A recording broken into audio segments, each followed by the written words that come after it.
Judges 9. Abimelech. Abimelech, son of Jerubbaal, or Gideon, went to his mother's brothers at Shechem and said to them and all his mother's clans, "Ask all the citizens of Shechem, which is better for you, to have all 70 of Jerubbaal's sons rule over you, or just one man? Remember, I am your flesh and blood." When the brothers repeated all this to the citizens of Shechem, they were inclined to follow Abimelech, for they said, "He is related to us." They gave him 70 shekels of silver from the temple of Baal Beruth, and Abimelech used it to hire reckless scoundrels who became his followers. He went to his father's home in Ophrah, and on one stone murdered his 70 brothers, sons of Jerubbaal. Okay, that's interesting. But Jotham, the youngest son of Jerubbaal, escaped by hiding. Then all the citizens of Shechem and Beth Millo gathered beside the great tree of the pillar in Shechem to crown Abimelech king. When Jotham was told about it, he climbed up on top of the mount of Gerizim and shouted to them, Listen to me, citizens of Shechem, so that God may listen to you." One day the trees went out to anoint a king for themselves, but they said to the olive tree, "Be our king." But the olive tree answered, "Should I give up my oil, in which both gods and humans are honored, to hold sway over the trees?" Next, the tree said to the fig tree, "Come, be our king." But the fig tree replied, "Should I give up my fruit, so good and sweet, to hold sway over trees?" Then the tree said to the vine, "Come, be our king. Be our king." But the vine answered, "Should I give up my wine, which cheers both gods and humans, to hold sway over the trees?" Finally, all the trees said to the thorn bush, "Come, be our king." The thorn bush said to the trees, "If you really want another to anoint me king over you, come and take refuge in my shade. But if not, let fire come out of the thorn bush and consume the cedars of Lebanon." Have you acted honorably and in good faith by making Abimelech king? Have you been fair to Jerubbaal and his family? Have you treated him as he deserves? Remember that my father fought for you and risked his life to rescue you from the hand of Midian.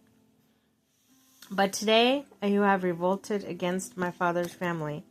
You have murdered his 70 sons on a single stone and have made Abimelech, the son of his female slave, king over the citizens of Shechem, because he is related to you.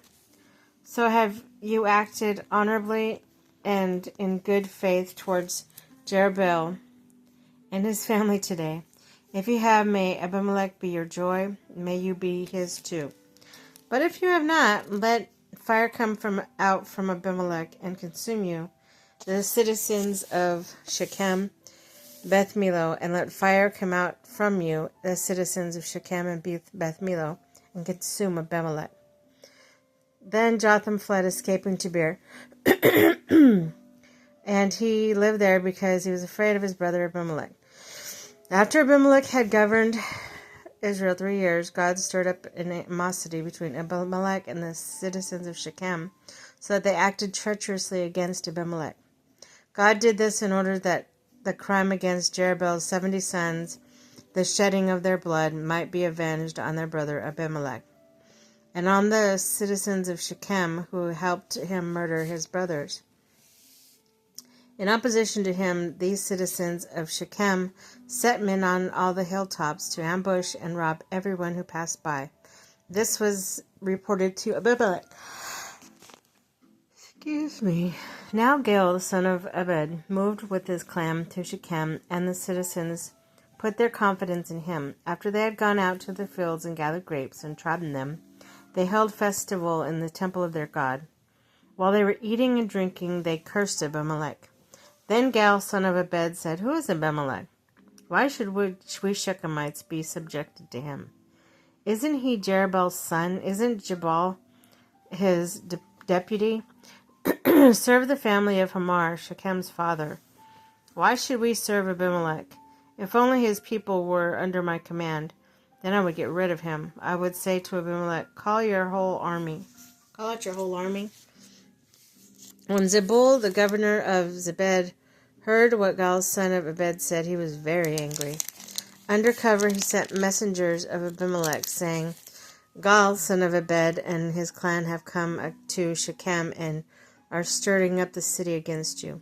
Now then, during the night, you and your men should come and lie in wait in the fields, and in the morning, at sunrise, advance against the city. When Gaal and his men come out against you, seize the opportunity to attack them. So Abimelech and all his troops set out by night. They took up concealed position near Shechem in 4 companies. Now Gaal, son of Ebed, had gone out and was standing at the entrance of the city gate, just as Abimelech and his troops came out from their hiding place. Then Gaal saw them. He said to Zebul, look, people are coming down from the tops of mountains. Zebul replied, you mistake the shadows of the mountains for men.